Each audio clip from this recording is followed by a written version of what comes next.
Okay, so we're gonna finish this little brake job today.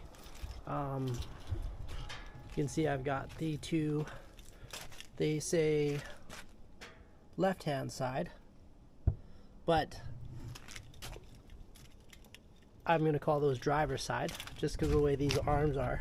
That's gonna be facing forward, that's gonna be facing forward, and I have quite a few tools because the removal of the old brakes I discovered are somewhat difficult just because of the climate that this trailer's in. Like this trailer is tall, that Bobcat, and it's in the salt that our city uses most of the time on the roads. I mean, this year they've been kind of cutting back on that because anyways, in my city they spent a whole bunch of money on an LRT system that very few people use.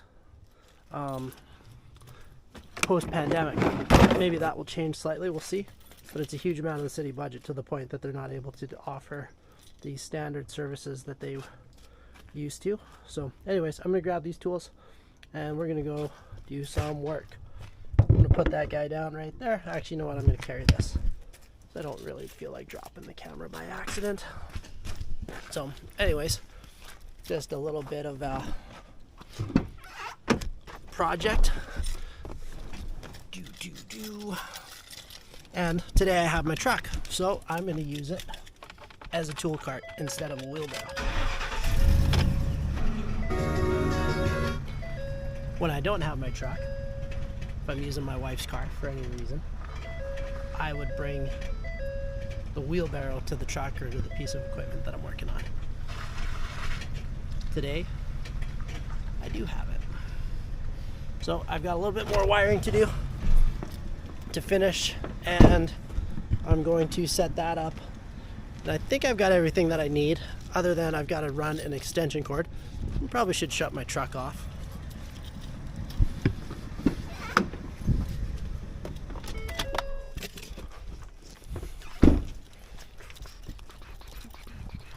I think I got enough cord to get from my truck to the trailer. So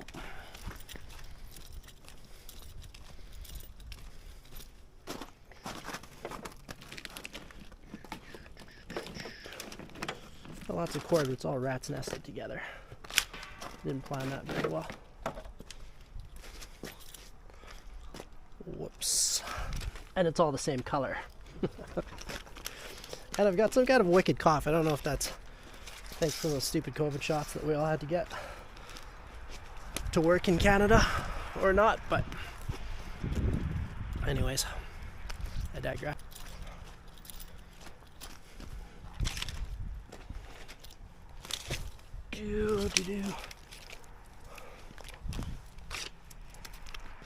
I'm gonna put this down for a second. Bear with me, I need both my hands.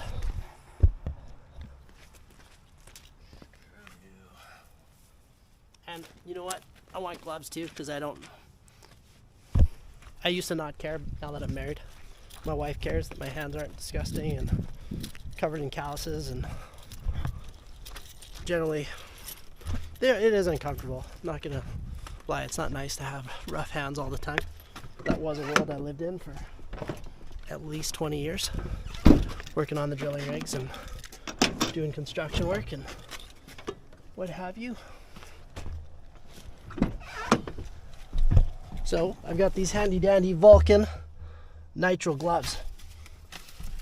I don't remember where I bought them from, but they really save your hands, and this job is a messy job, so if you're doing a job like this, I recommend gloves. Saves your hands. Saves your house actually from getting covered in dirt too, and grime and grease and all that other nasty stuff.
going to want to fight the entire way off.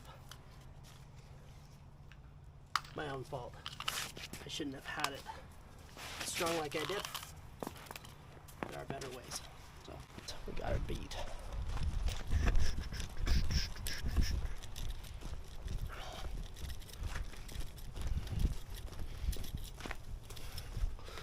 And we got enough cord. The reason I want that cord is I'm gonna connect those wires.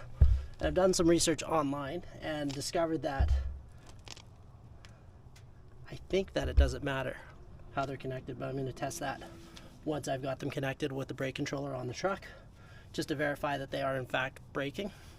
And I'm probably gonna set them before I put the tires on, because I think that's gonna be easier than trying to crawl in that little tiny space that's completely blind. I mean, there's a couple of ports for adjusting it, but part of the reason why I went with the self-adjusting is so that I don't have to mess with that. Hoping I don't have to mess with that, but we'll see. I'm probably gonna end it under there multiple times. This trailer does not go out day after day after day, so it's a routine check. And we have a really nice break in weather.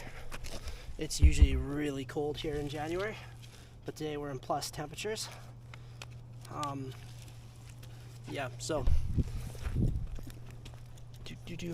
what I need that power for is for heat guns. I like using the shrinking butt connectors, they're called, which I'm going to show you in a minute.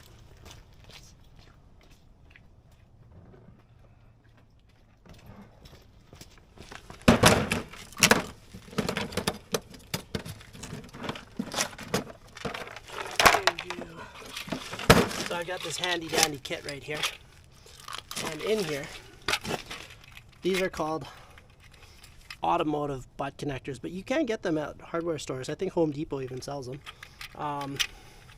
And what I've got, what I believe are probably 16 or 14 gauge wires. So I'm going to need 2 of these per set of brake assemblies for the reconnection. And if I put the camera in here carefully, I think you can probably see I've used them already and they work really good. I've got those ones heat shrunk up at the top. This is something where, I mean, because of our climate, I'm changing these things out every probably 3 years, 4 years. It's just part of living somewhere that has really crappy weather. So anyways, first things first, I don't think I need this much wire, although I'm not opposed to having more than I need. You can see these are the connections from the old brakes, which I want a little bit more. I want a little bit more meat than that, so I'm gonna strip that back a little bit further. And I've got just old school wire. There's newer, better stuff out there. This is what I'm using, just a pair of old Klein wire strippers. And if you look closely, you'll see they have the numbers. So I'm gonna try first. The smaller the number, generally the bigger the wire. I'm gonna try 14 first. And that appears to be a happy number. So then I try to twist this. I don't know how well you can see it, but I try to thread this onto itself or twist it tight and slide it in the hole.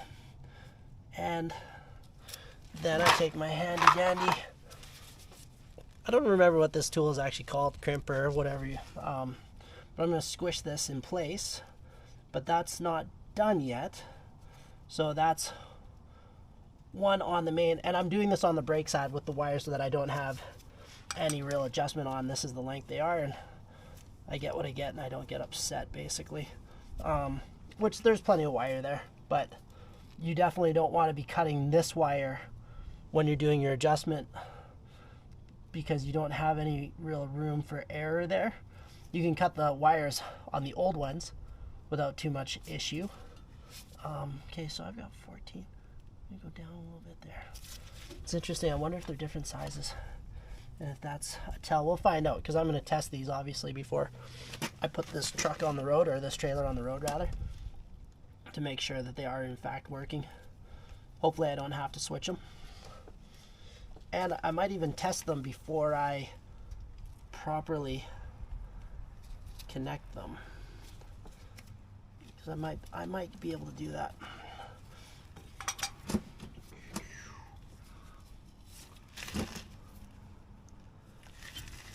And the wiring on here, this seems all good, but you can see where it came out of the, I don't know if you can see that or not. You can see where it's all kind of crimped up.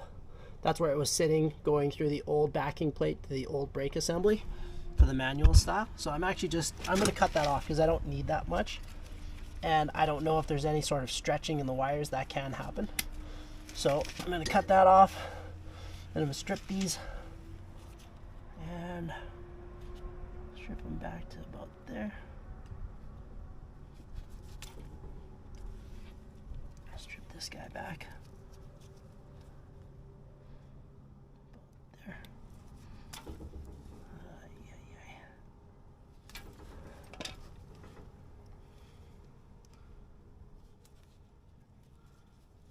That is interesting to me.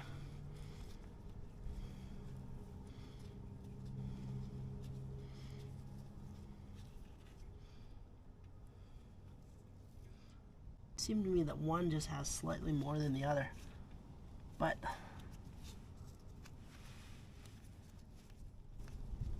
could just be an optical illusion. And if I have shrink tube, and it appears that I do, I'm going to put some shrink tube over the wires before I start. I'm going to cut this in half because it's really long. I don't need it to be that long. And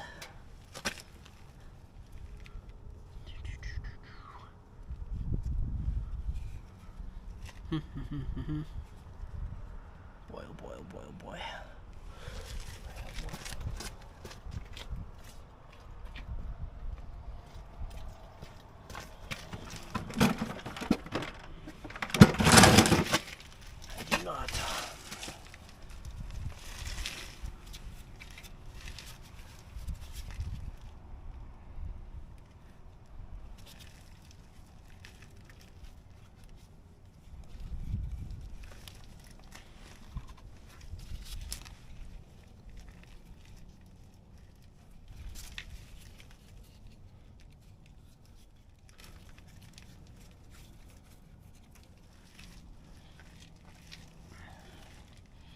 So I do not have the luxury of, and obviously with the wiring, you want the wires to go back behind this spring. You don't really want it dangling underneath.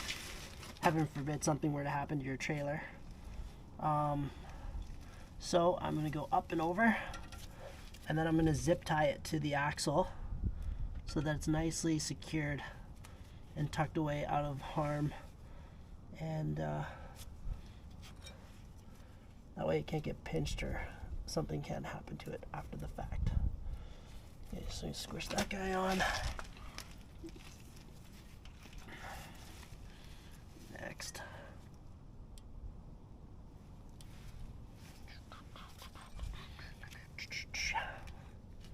Squish this guy on.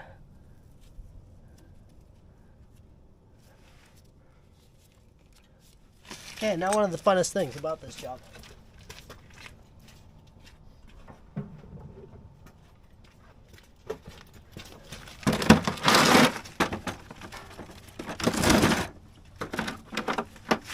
This is called a heat gun. I've got a few different types. This one's a corded style. I have a cordless DeWalt heated gun that I have at home that, for whatever reason, it's there.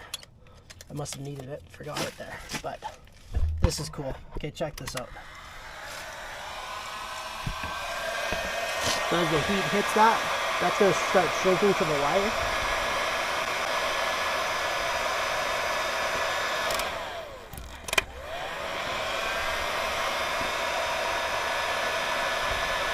And some guys I've seen, they'll use a lighter, they'll use anything that they can to get on that. But a heat gun is ideal, as you can see, it's like sucking real nice to that wire. So that's going to prevent water or moisture getting in there. So that's step one. Step two, I'm going to do the next one, obviously. And then as a final step, I'm going to pull that shrink tube over top of the whole thing. Now I got to be really careful because that one's pretty close to the piece that I don't start shrinking it prematurely, or I'm not going to be able to get it pull it over the butt connector very easily. That's going to turn into a fight. The other issue you have to be a bit careful about is that you don't overheat it, because you can actually, with enough exposure, melt the wires, which is not what you want to do.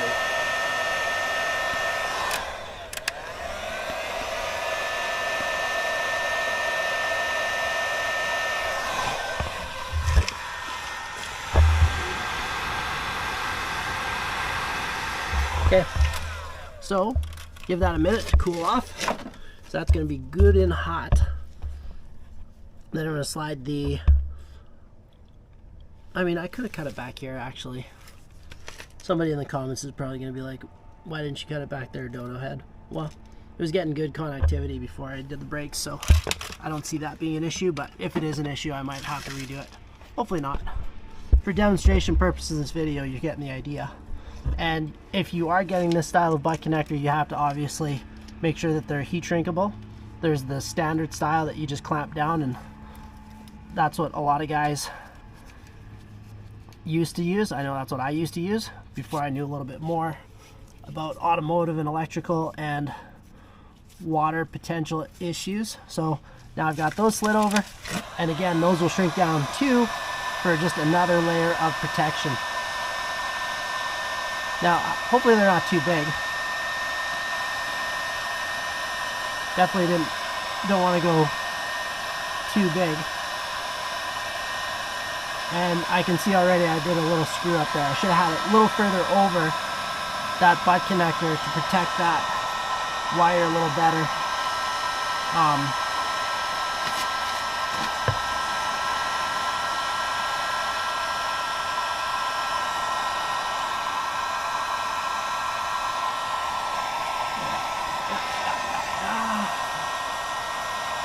And you got to be careful, because this gets really hot.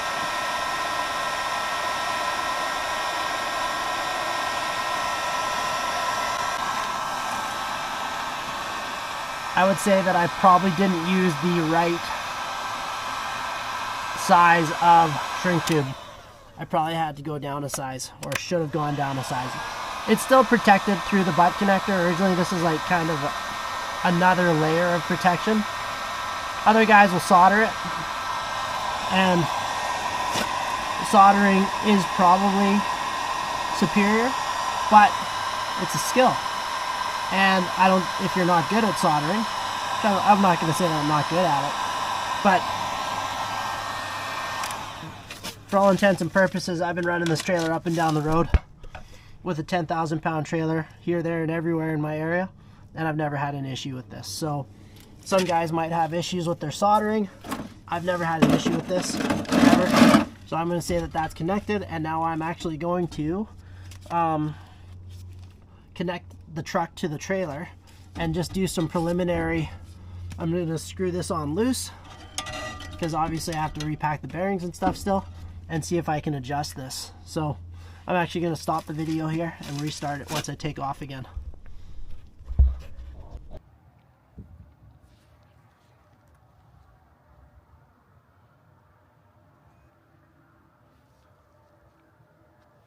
So I've discovered a couple issues with the trailer, namely being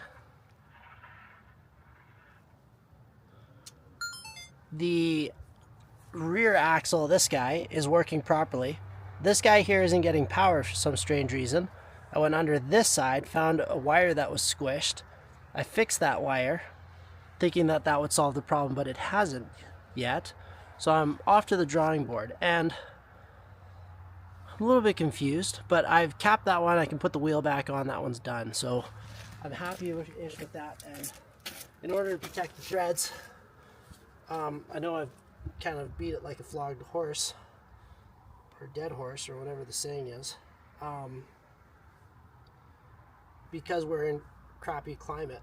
I like to protect everything as much as I can from weather, so I'm putting on what's called copper coat over the threads. That should protect it a little bit from the elements, from the salt and all the crap that they put on our roads, to try to make them safe.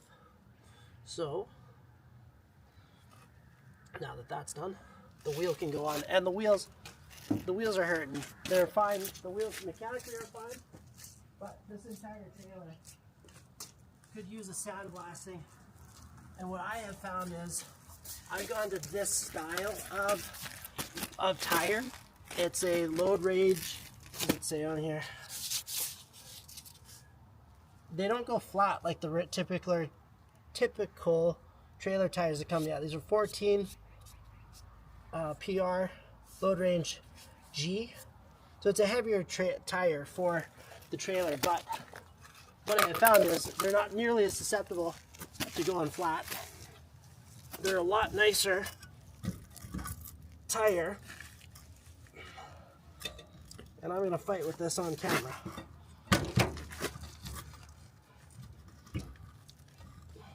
Gee whiz.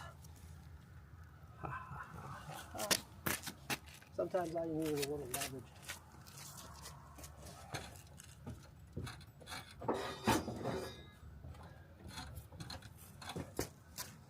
I've got the trailer way jacked up because of the wiring issue that I'm experiencing.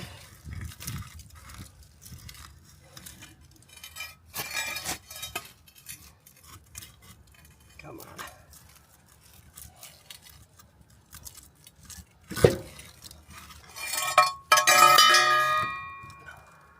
You can see that this rim definitely needs a sandblasting and a painting.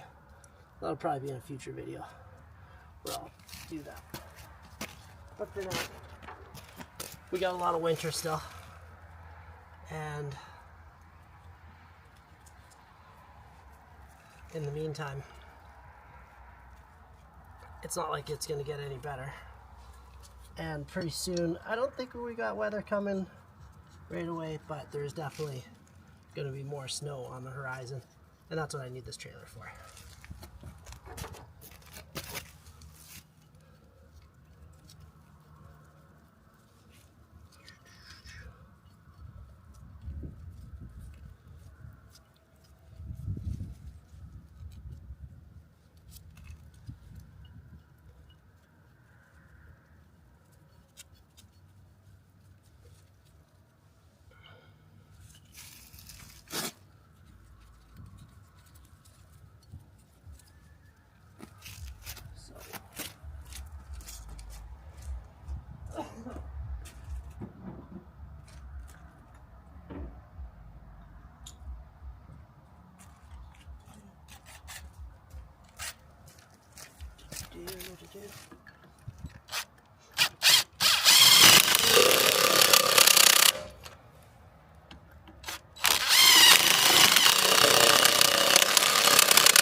Didn't do that quite right. Close enough.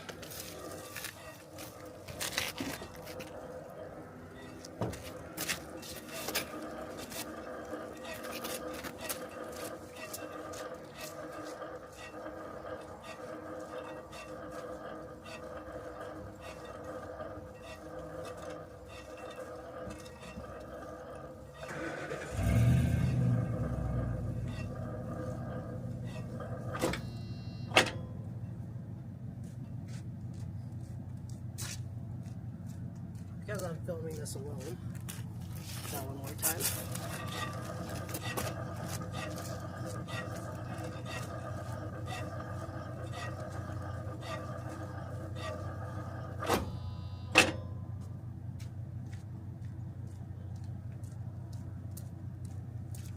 So like I said, that brake is working like it should. This one is not, which I may or may not be able to demonstrate because it's not going to turn as quickly. But if I go fast enough, Might be able to do it.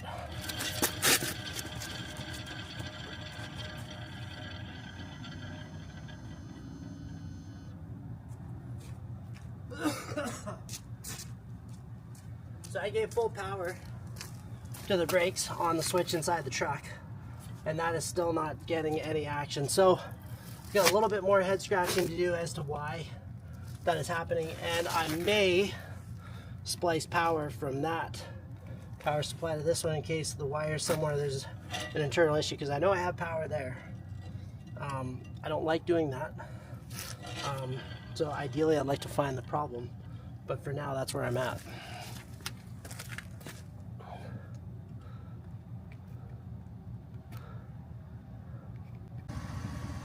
Okay, so now while I have my truck connected to the brake assembly, and I'm working alone, so I'm going to take this handy dandy little clamp and I'm going to squeeze that on there, and that's going to mimic basically that those brakes are being pushed all the way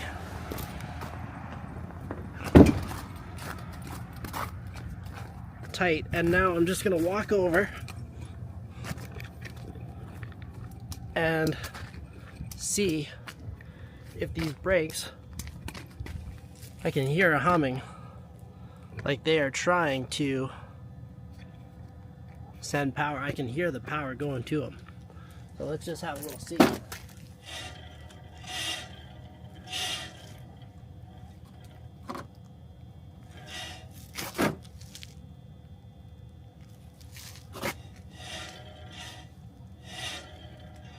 Those are clearly not engaging properly. Those ones aren't connected at all. So I guess I'm going to find out if that wiring matters. Or maybe it does matter,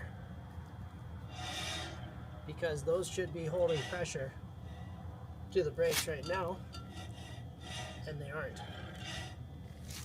Not ideal.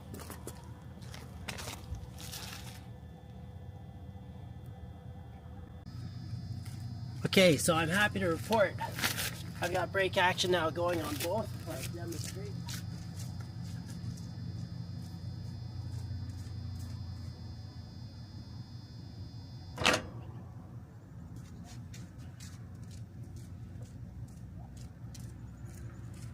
So what I did was, I discovered when I was doing some looking under the trailer that there was a wire failure in an unusual place at one of the soldering connections previously in the life of this trailer. It had become disconnected. So I'm going to show you. I'm going to go to my truck, I'm going to hit the brake controller, and right here you can hear the brake stop. So I'm actually going to go back, I'm going to put the tripod down, and I'm going to spin them both and demonstrate that they are in fact properly working. Now I've got to adjust them a little bit now, but at least for the most part they're good. So I am pretty tickled, because wiring issues can be a real pain in the neck to find.